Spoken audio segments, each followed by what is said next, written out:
എല്ലാവർക്കും നമസ്കാരം. എന്റർടൈൻമെന്റ് കീഴിലേക്ക് എല്ലാവർക്കും സ്വാഗതം. യെസ്, എന്റർടൈൻമെന്റ് കിഴി റിയാക്ഷൻ ആണ്. മാർട്ടിൻ തൃപ്തിയാവുന്നില്ല സുഹൃത്തുക്കളെ, തൃപ്തിയാവുന്നില്ല. ഈ മാർട്ടിന്റെ ആ മുരളിച്ച കേൾക്കാഞ്ഞിട്ട് എന്തൊക്കെയോ ഒരു മിസ്സിങ്. ഇവന് ഉറക്കം തന്നെ വരുന്നില്ല.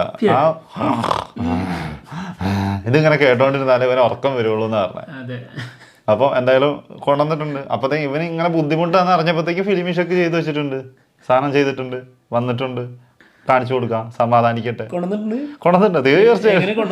കെട്ടി വലിച്ച് 4 കണ്ടെയ്നർ മുകളിൽ വെച്ച് 2 ഹെലികോപ്റ്റർ സൈഡിൽ കൂടി. ഇത്രയും വലിയ ഭീകരൻ നിങ്ങൾ കണ്ടിട്ടുണ്ടോ അങ്ങനെ സിനിമ? സത്യമായിട്ട് പറയണം, ഏതെങ്കിലും സിനിമ ഇതിനോട് ഉപമിച്ചെങ്കിലും പറയാൻ പറ്റുമോ?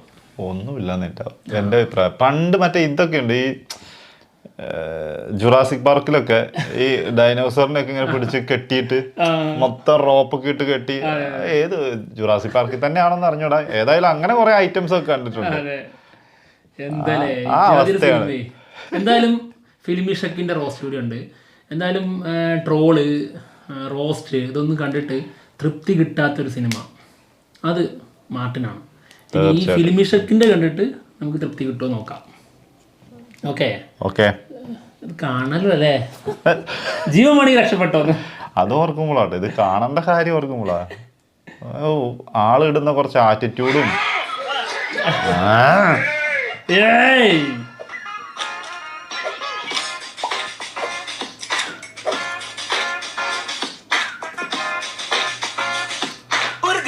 അർജുൻ സർജയും മരുമോൻ ധ്രുവ സർജയും കൂടി KGF ഇരുന്ന് കാണുകയായിരുന്നു. അപ്പൊ ധ്രുവ സർജ പറയും, മാമ എനിക്കും ഇതുപോലൊരു പടം വേണമെന്ന്. അത് കേട്ടതും അർജുൻ സർജ, നീ കരയാതിരിയുടെ ചെറുക്ക, നിനക്ക് വേണ്ടി ഞാൻ എഴുതി ഉണ്ടാക്കുമ്പോ ഒരു KGF എന്ന് പറഞ്ഞ് അർജുൻ സർജ കഥ എഴുതി. ധ്രുവ സർജ അഭിനയിച്ച വിസർജമാണ് എന്തൊക്കെയോ എക്സ്പ്രഷനാ മുഖത്ത്. നമ്മൾ എന്തൊക്കെ അപരാധങ്ങളാണ്, കാര്യങ്ങളാണ്. ഇത് KGF ഒന്നുമല്ലല്ലോ, ഇത് രാജാതിരാജല്ലേ. അതെന്തിനാടാ പന്നിപ്പ പറഞ്ഞത്? അപ്പൊ പടം ധ്രുവ സർജ പാകിസ്ഥാനിലെ ഒരു 30 നില കെട്ടിടത്തിന്റെ മുകളിൽ നിന്ന് താഴെ വീഴുന്നിടത്താണ്. അപ്പൊ നമ്മൾ വിചാരിക്കും, 30 നില കെട്ടിടത്തിന്റെ മുകളിൽ നിന്നല്ലേ താഴെ വീണിക്കുന്നത്, അവന്റെ കയ്യും കാലും നടുവും ഒക്കെ ഒടിഞ്ഞ് സോസ് പരുവത്തിലായിരുന്നു. പക്ഷെ അങ്ങനെയൊന്നും സംഭവിക്കില്ല. കാർട്ടൂൺ അടിപൊളിയായിരുന്നു. 30 നില കെട്ടിടത്തിന്റെ മേലെ നിന്ന് അവൻ നേരെ വീണത് കോൺക്രീറ്റ് ചെയ്യാൻ വേണ്ടി കൂട്ടിയിട്ടിരുന്ന മെറ്റലിന്റെ മേലെ പോലും പറ്റാതെ കല്ല് പോലെ ഒരു ഹോസ്പിറ്റലിൽ അഡ്മിറ്റ് ആകും. അപ്പോഴാണ് ആശുപത്രിയിലേക്ക് പറയുക, ആ ധ്രുവ സർജയുടെ ഓർമ്മ മൊത്തം നശിപ്പിക്കാനുള്ള ഒരു ഇഞ്ചക്ഷൻ കൊടുക്കണമെന്ന്. അതോടെ കഴിഞ്ഞു. ആ ഇഞ്ചക്ഷൻ അവൻ ആരാണെന്ന് പോലും മറന്നുപോയി. കുറച്ചും കൂടി സ്പീഡില്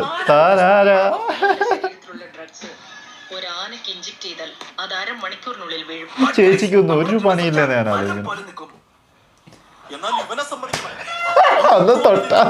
ഈ ഇഞ്ചക്ഷന്റെ പ്രത്യേകത എന്താന്ന് വെച്ചാൽ എല്ലാം മറന്നു പോകുമെന്ന് മാത്രമല്ല, ഇത് അടിച്ചു കഴിഞ്ഞാൽ നമ്മളൊരു പേ പിടിച്ച് ചൊക്ലിപ്പട്ടിയെ പോലെയാവും. എങ്ങനെ പ്രതികരിക്കുന്ന പോലും പറയാൻ പറ്റില്ല.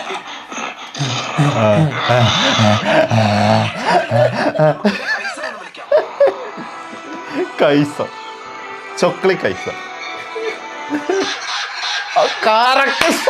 അങ്ങനെ പേ പിടിച്ച കൈസ ആശുപത്രിയിലുള്ളവന്മാരൊക്കെ കൊല്ലും. അതോടുകൂടി അവനെ പോലീസ് പിടിച്ച് പാകിസ്ഥാനിലെ ഒരു വമ്പൻ ജയിലിൽ കൊണ്ടുപോയിടും. അവിടെ മുതൽ തുടങ്ങുകയാണ് കൈസറിനെ പറ്റിയുള്ള തള്ളൽ.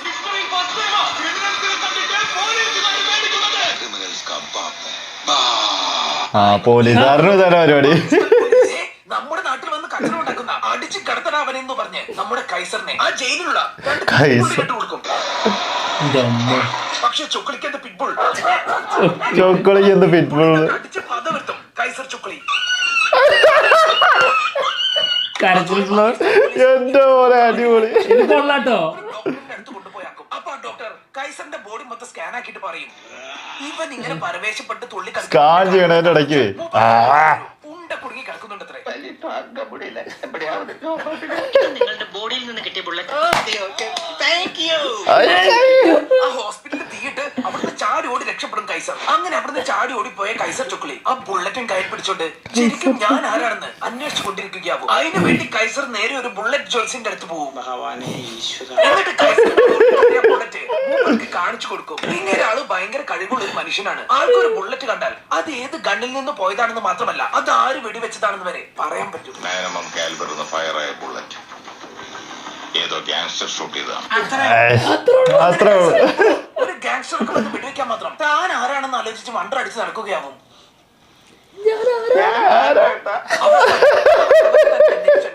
ഒരു ന്യൂഡ് പബ്ബിലെത്തും. ആ പബ്ബിൽ ഇങ്ങനെ നടക്കുമ്പോഴാവും കൈസറിന്റെ പിന്നിൽ നിന്നൊരു വിളി. അർജുൻ. യെസ് ഗൈസ്, കൈസറിന്റെ ശരിക്കുമുള്ള പേര് അർജുൻ എന്നാണ്.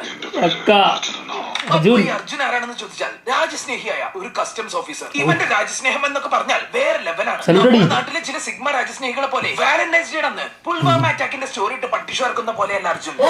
വാലന്റൈൻസ് ഡേ ആഘോഷിക്കേണ്ട സമയത്ത് ഇന്ത്യൻ ബോർഡർ ചാടി പാകിസ്ഥാനിലേക്ക് പോയൊരു മുളപൊടി കുത്തി ഇന്ത്യൻ ഫ്ലാഗ് ഉയർത്തി വെക്കുമത്രേ. വാലന്റൈൻസ് ഡേയെ കുറിച്ച് ഓർക്കേണ്ട ഈ പ്രായത്തിൽ എല്ലാ വർഷവും മുടക്കം വരാതെ ഈ ബോർഡർ ക്രോസ് ചെയ്ത് വന്ന് നമ്മുടെ നാഷണൽ ഫ്ലാഗ് ഉയർത്തി തൊട്ടപ്പുറത്തെ അമ്മയുടെ വീട്ടിൽ മതിൽ ചാടി പോയി കറിവേപ്പില പറിച്ചു വരുന്ന പോലെയാണ് ഇവൻ ബോർഡർ ചാടി പാകിസ്ഥാനിൽ പോയി ഇന്ത്യൻ കൊടി കുത്തുന്നത്. ഗേൾഫ്രണ്ടിനെ പറ്റി നോക്കാം. പട്ടാളത്തിലെ ആനിവേഴ്സറിക്ക് വന്ന് ഇന്ത്യൻ കൊടി കുത്തും. സൂപ്പർ താൻ ചെയ്തത്. നമ്മുടെ ദേശസ്നേഹത്തിനേക്കാളും വലുത്. അങ്ങനെ കൊടി കുത്തി അവരുടെ പ്രണയം പൂവിടുകയാണ്. ഇനി ഈ പ്രണയം ഊട്ടി ഉറപ്പിക്കാൻ വേണ്ടി ബാഹുബലിയിലെ പോലെ മഞ്ഞിടിഞ്ഞു വീഴുമ്പോൾ അവിടെ വന്ന് നമ്മുടെ അർജുൻ രക്ഷിക്കും.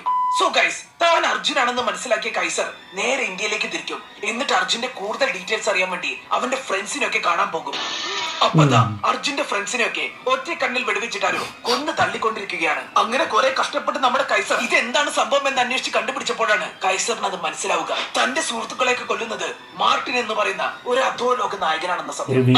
കാരണം ഈ മാർട്ടിൻ എന്ന് പറയുന്ന കൊടും ഭീകരൻ അന്വേഷിച്ചിട്ടാണ് കസ്റ്റംസ് ഓഫീസറായ അർജുൻ പാകിസ്ഥാനിലേക്ക് പോയതും അവിടുന്ന് കിളി പോയി തിരിച്ചു വന്നതും. സോ ഗൈസ്, ഇനി നമ്മുടെ അർജുൻ മാർട്ടിനെ പിടിക്കാൻ വേണ്ടി ഒരു ചെറിയ ഐഡിയ ഇറക്കും. അതെന്താണെന്ന് വെച്ചാൽ അർജുനുമായി അടുപ്പമുള്ളവരെയാണല്ലോ മാർട്ടിൻ വന്ന് കൊല്ലുന്നത്. അതുകൊണ്ട് അടുത്ത ലക്ഷ്യം അർജുന്റെ ഗേൾഫ്രണ്ട് ആവുമെന്ന് കരുതി ആ രാജസ്നേഹിയായ പെൺകുട്ടിയെ കൂട്ടി അർജുൻ ഒരു മാർക്കറ്റിലേക്ക് ഇറങ്ങും. കൈയോടെ അവനെ പിടിക്കാമല്ലോ. Good idea. പറ്റിയില്ല. കുറെ ഗുണ്ടകൾ വന്നിട്ട് അവളെ കൊല്ലാൻ നോക്കും. എന്നിട്ട് വമ്പൻ സംഘർഷം. ആ സംഘർഷത്തിനിടയിലാണ് കുറച്ച് തേങ്ങകൾ പറന്നു വരുന്നത്. അതിലൊരു തേങ്ങ അർജുന്റെ മണ്ടയ്ക്ക് കൊള്ളും. അതോടുകൂടി തലയ്ക്ക് ഷോക്ക് കിട്ടി. ആ ഇഞ്ചക്ഷന്റെ ഡോസ് പോയി കൈസർ ചൊക്ലിക്ക് ഓർമ്മ തിരിച്ചു കിട്ടുകയാണ്. ഞെട്ടിക്കുന്ന സത്യം കൈസർ ചൊക്ലിക്ക് മനസ്സിലാവുന്നത് താൻ അർജുനൊന്നുമല്ല, പകരം അർജുൻ അന്വേഷിക്കുന്ന കൊലയാളിയായ മാർട്ടിൻ.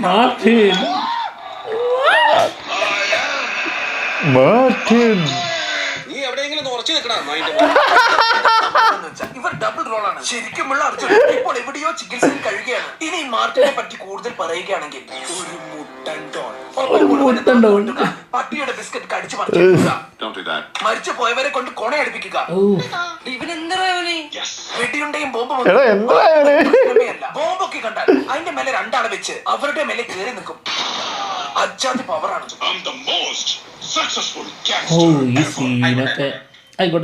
അപ്പൊ ഇതുവരെ നടന്ന ഒരു വലിയ മരുന്ന് കട മുതലാളി മൂപ്പരുടെ എക്സ്പയറി ഡേറ്റ് കഴിഞ്ഞ 12,000 കോടി രൂപയുടെ മരുന്നൊക്കെ ഒരു കണ്ടെയ്നറിലാക്കി ഇന്ത്യയിലേക്ക് ഇറക്കി സപ്ലൈ ചെയ്യാൻ നിൽക്കുകയാവും. പക്ഷെ നമ്മുടെ അർജുനെ അറിയാമല്ലോ, ആളൊരു രാജ്യസ്നേഹിയായ സമ്മതിക്കില്ല. ഇന്ത്യയിലെ ആൾക്കാർക്ക് എക്സ്പയറി ഡേറ്റ് കഴിഞ്ഞ പാരസെറ്റമോൾ കൊടുക്കാൻ നോക്കുന്നോടെ രാജ്യദ്രോഹി എന്ന് പറഞ്ഞ് ആ ഹാർബറിൽ വൻ കച്ചവടയാക്കും. എന്നിട്ട് ആ പാരസെറ്റമോൾ നിറച്ച കണ്ടെയ്നറൊക്കെ ഹാർബറിൽ പിടിച്ചിടും കസ്റ്റംസ് ഓഫീസർ അർജുൻ. അത് കണ്ട് ദേഷ്യം വന്ന മരുന്ന് കട മുതലാളി അർജുനെ കൊല്ലാൻ വേണ്ടി ഒരു ഗുണ്ടാ സംഘത്തിന് ഫോട്ടോ അയച്ചു കൊടുത്ത് കൊട്ടേഷൻ.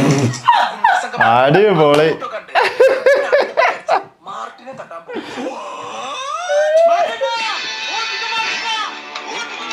മാർട്ടിൻ ആ കൊട്ടേഷൻകാരുടെ അടുത്തുനിന്നൊക്കെ എങ്ങനെയൊക്കെ രക്ഷപ്പെട്ട് നേരെ മരുന്ന് കട മുതലാളിയുടെ അടുത്തെത്തി. അവന്റെ കാറ് കത്തിച്ച് എയറിൽ കയറ്റി നിർത്തും. ഇതെന്തിനാ ഈ എയറിൽ കയറ്റി നിർത്തുന്നതെന്ന് ചോദിച്ചാൽ അതുകൊണ്ടൊന്ന് ഹൈ ലെവലാക്കാൻ വേണ്ടി ഒന്ന് പൊക്കി വെച്ചതാണ്.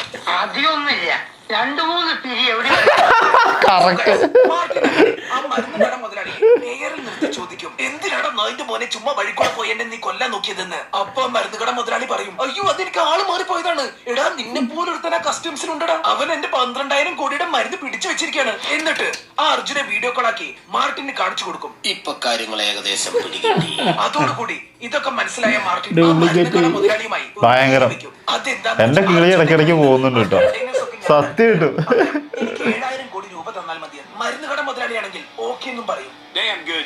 അങ്ങനെ മാർട്ടിൻ ആ മരുന്ന് അവിടെ നിന്ന് എടുക്കാൻ വേണ്ടി അർജുന്റെ വേഷം കെട്ടി കുറെ അയാൾ തെറ്റിച്ച് 700 രൂപ ചോദിച്ചെന്നിരുന്നിട്ട് 7,000 കോടി. കണ്ടെയ്നർ അടിച്ചു മാറ്റാൻ നോക്കുന്നുണ്ടെന്ന് മനസ്സിലാക്കിയ അർജുൻ ഈ മാർട്ടിനെ അന്വേഷിച്ചുകൊണ്ട് അവന്റെ ഒളിത്താവളമായ പാകിസ്ഥാനിലേക്ക് പോകും. അങ്ങനെ ഈ പാകിസ്ഥാനിലെ ഒരു പണി കഴിയാത്ത കെട്ടിടത്തിൽ വെച്ച് നമ്മുടെ അർജുനും മാർട്ടിനും തമ്മിൽ വൻ ക്രാഷ് നടക്കുകയാണ്. അതിലാണ് മാർട്ടിൻ കെട്ടിടത്തിന്റെ മുകളിൽ നിന്ന് പോകുന്നതും അർജുൻ അടികൊണ്ട് അവശനായി അവിടെ ഏതോ ഒരു സ്ഥലത്ത് ചികിത്സയിൽ കഴിയുന്നതും. അപ്പൊ ഫ്ലാഷ് ബാക്ക് കഴിഞ്ഞ് back to the present day. പാകിസ്ഥാനിൽ നിന്ന് അടികൊണ്ട് അവശനായി ചികിത്സയിലായിരുന്ന അർജുൻ ഇന്ത്യയിലേക്ക് തിരിച്ചു വരും. ഇതേ സമയത്താണെങ്കിലും ഓർമ്മ തിരിച്ചു കിട്ടിയ മാർട്ടിൻ അർജുൻ ആണെന്നും പറഞ്ഞ് അർജുന്റെ രാജസ്നേഹിയായ കാമുകിയെ കൊണ്ടുപോയി നാട്ടുകാടലിലെ ഒരു ബോട്ടിൽ കൊണ്ടുപോയിടും. അമ്മാരാ പെൺകുട്ടിയെ താമസിയാതെ കൊല്ലും. അതിക്രൂരനായ ഒരു വില്ലനായ മാർട്ടിൻ ഒരു പെണ്ണിനെ കിഡ്നാപ്പാക്കി കൊണ്ടുവന്നാൽ എന്തെങ്കിലും ഒക്കെ തെണ്ടിത്തരം കാണിക്കുമെന്ന് നമ്മൾ വിചാരിക്കുമല്ലോ. മാർട്ടിൻ അങ്ങനെയല്ല. നമ്മുടെ മാർട്ടിൻ സ്ത്രീകളെയൊക്കെ ബഹുമാനിക്കുന്ന ഒരു കുല അധോലോക നായകനാണ്. ഒരു പെൺകുട്ടിയെ ചെയ്യുന്ന ക്യാരക്ടർ എനിക്കില്ല.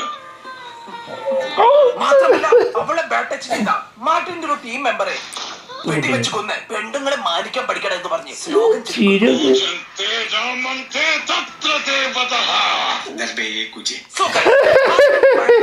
ഇവളെ വിട്ടുകിട്ടണമെങ്കിൽ ആ കണ്ടെയ്നേഴ്സ് ഒക്കെ വിട്ടു തരണമെന്ന് പറഞ്ഞ് അർജുനെ വിളിച്ച് ഭീഷണിപ്പെടുത്തുക.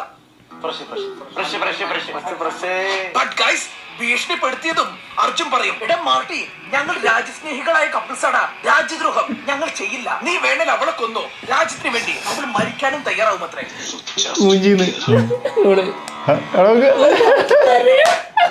അവനാകെ ദേഷ്യം വരും. ഇതേ സമയം അർജുൻ ആ മരുന്ന് നിറച്ച കണ്ടെയ്നർ ഒക്കെ എടുത്ത് ക്ലൈമാക്സ് നടക്കുന്ന സ്ഥലത്തേക്ക് ബോംബിട്ട് അപ്പതാ എന്നിട്ട് ചറ പറ വിടുവിക്കും. അതും ഈ കൊച്ചു കേരളത്തിൽ. ആരൊക്കെയാണ് തെറിച്ചു പോകുന്നത്? അവസാനം നമ്മുടെ അർജുന്റെ വണ്ടിക്കും മാർട്ടി വെടിവെക്കും. ആ വെടിയുണ്ട് എന്റെ നേർക്കല്ലേ വരും. മാറിക്കളയാം. ഞാൻ അതിനു മുൻപ് മാറി, തിയേറ്ററിൽ നിന്ന് ഞാൻ മാറിപ്പോയി. പോയിന്റിൽ വെച്ചിട്ടുണ്ടാവും. ആ സമയത്താവും മാർട്ടിന് കൊടുക്കാനുള്ള 7,000 കോടിയും കൊണ്ട് അങ്ങോട്ടേക്ക് മരുന്ന് കട മുതലാളി വരുന്നത്. പൈസ വന്നതും മാർട്ടി ആ പൈസ മൊത്തം ഒരു ഹെലികോപ്റ്ററും കൊണ്ടുവന്ന് അവിടെ നിന്ന് കൊണ്ടുപോകും. ഇനിയാണ് ട്വിസ്റ്റ്. ഒരു വമ്പൻ പൈസ കിട്ടിയതും മാർട്ടി കളം മാറ്റി ചവിട്ടും. നമ്മുടെ മാർട്ടി മനുഷ്യ സ്നേഹിയായ ഒരു അധോലോക നായകനാണ്. ഇന്ത്യയിലെ മനുഷ്യന്മാരൊക്കെ ചാകും. അതിന് ഈ മാർട്ടി സമ്മതിക്കില്ല. മാത്രമല്ല ഈ പാരസെറ്റമോളിന്റെ കണ്ടെയ്നറിന്റെ കൂടെ ഈ മരുന്ന് കട മുതലാളി മനുഷ്യന്മാരെ കൊല്ലുന്ന ആയുധക്കടത്തും ചെയ്യുന്നുണ്ടത്രേ. അങ്ങനെ രാജ്യസ്നേഹിയായ അർജുനും മനുഷ്യ സ്നേഹിയായ മാർട്ടിനും ആ മരുന്ന് കട മുതലാളിയും കൊന്ന് ആ കണ്ടെയ്നർ ഇന്ത്യക്കാരെ മൊത്തമായിട്ട് അങ്ങ് രക്ഷിക്കുകയാണ്. മോനെ പുളി പടം കഴിഞ്ഞ് അങ്ങനെ സാധനം ഉണ്ടായിരുന്നു. എന്തൊരു കൊണവത, എന്താണ് കൊണ അപരാധമാണെന്ന് പറയാൻ എന്താണ്? ഇല്ല, ഞാൻ പറഞ്ഞാൽ കൂടുതൽ വരും. എന്റെ ഇടയ്ക്ക് കിളിയൊക്കെ പോകുന്നുണ്ടായിരുന്നു, എഴുതൊക്കെ പോയിട്ട് തിരിഞ്ഞു വരുന്നുണ്ട് എന്തായാലും. ഞാൻ ഈ സിനിമ കണ്ടു കഴിഞ്ഞിട്ട് നമ്മൾ റിവ്യൂ ഇടുന്നതിന് മുൻപായിട്ട് നമ്മൾ വീട്ടിലേക്ക് വരണമല്ലോ. ആ വീട്ടിലേക്ക് വരുന്ന സമയത്ത് ഞാൻ അങ്ങനെ ചിന്തിച്ചിട്ടുണ്ടായിരുന്നു, റോസ്റ്റിന് പറ്റൂല, ട്രോളിന് പറ്റൂല, ഒരു വസ്തുവിനും പറ്റാത്തൊരു സാധനം. അതായത് മണ്ണിനും ചാണകത്തിനും പറ്റാത്ത ഐറ്റം എന്ന് പറഞ്ഞിട്ടില്ലേ, അതുപോലത്തെ ഒരു ഐറ്റം അത്. ദയവ് ചെയ്തത് ധ്രുവ സർജനോടും പറയാനുള്ളതാണ്, നമ്മുടെ അർജുൻ സർജനോടും പറയാനുള്ളത്. ഇമാരി കോണാത്തിലെ കഥയൊന്നും എഴുതരുത് കേട്ടോ, സത്യം. അതെ, മാമനോടൊന്നും തോന്നല്ലേന്നല്ല, മാമന്റെ തലക്കെട്ടൊന്നും കൊടുക്കണായിരുന്നു ആദ്യം. ഇത് തേങ്ങയുടെയൊക്കെ എഴുതി വെച്ചേക്കണേ. എന്താണെങ്കിലും കുറച്ചും കൂടി ഒക്കെ ഒരു ആശ്വാസം കിട്ടുന്നുണ്ട്. സത്യം, എനിക്ക് കുറച്ച് സംതൃപ്തി കിട്ടിട്ടോ. അതെന്തായാലും ഉണ്ട്, കുറേശ്ശെ ആണെങ്കിലും കിട്ടുന്നുണ്ട്. വളരെ സന്തോഷം. മാക്സിമം അത് ഇങ്ങനെയൊക്കെ ചെയ്യാൻ, ഇനി ഇതിനേക്കാൾ അപ്പുറത്തേക്കൊന്നും ചെയ്യാൻ അത് കഴിയില്ല. എങ്ങനെ ഇനി ഇത് കൂടുതൽ ചെയ്യാ, എന്തെങ്കിലുമൊക്കെ ചെയ്യാനുള്ളത് ഉണ്ടാവണ്ടേ? അല്ല, കിട്ടും, പക്ഷെ അത് കണ്ടിരിക്കണ്ടേ. അതാണ് ഇപ്പൊ റോസ്റ്റ് ചെയ്യാനെങ്കിലും അവർ കണ്ടിട്ടുണ്ടാവില്ല ഇത്. ഓ ഇപ്പൊ ഞാൻ അത് ആലോചിച്ചു. 11 മിനിറ്റ് കണ്ടപ്പോ തന്നെ ഞാൻ വിചാരിച്ചു ഇത്ര സമയം ഇനി പോണല്ലോ മുന്നോട്ട്. അത് ഈ അപരാധത്തിനെ കണ്ടോണ്ടിരിക്കണ്ടേ, അതുകൊണ്ടാ. വേറെ എന്തെങ്കിലുമൊക്കെ ആണെങ്കിൽ പിന്നെ രസമുണ്ട്. അപ്പോൾ സിനിമ മൊത്തം അത് നമ്മൾ സാധാരണ അത് നമുക്ക് ഇഷ്ടപ്പെട്ടില്ലെങ്കിൽ നമ്മൾ അങ്ങ് കണ്ണടച്ചോ എന്തെങ്കിലും കാട്ടിയിട്ട് എന്തെങ്കിലും ചെയ്തിരുന്നാൽ മതി. എന്നാൽ റോസ്റ്റ് ചെയ്യുന്നവർക്ക് ഇത് മൊത്തം ഇരുന്ന് കണ്ടിട്ട് എല്ലാ കാര്യങ്ങളും അറിയണ്ടേ. ഒരു റോസ്റ്റിംഗ് സ്ക്രിപ്റ്റ് ഉണ്ടാക്കണം. എന്ത് റിസ്ക് ആണ്. എന്താണെങ്കിലും ഗംഭീരം. എന്തായാലും ജീവനോടുണ്ട് എന്ന് അറിഞ്ഞതിൽ സന്തോഷം. കാരണം വീഡിയോ വന്നല്ലോ. ചിലപ്പോ ഇട്ട് കഴിഞ്ഞിട്ട് ഒരു 2 ദിവസത്തെ റെസ്റ്റിലായിരിക്കും ആശ. ക്ഷീണം മാറ്റണല്ലോ. എന്താണെങ്കിലും ക്ഷീണം മാറ്റിക്കോ. അടുത്ത വരുമ്പോഴേക്കും ഇട്ടാൽ മതി. ഞങ്ങൾ എന്തായാലും പോവാണ്. മറ്റുള്ള വിശേഷങ്ങളുമായിട്ട് ഉടനെ തന്നെ കാണാം. ബൈ. ബൈ.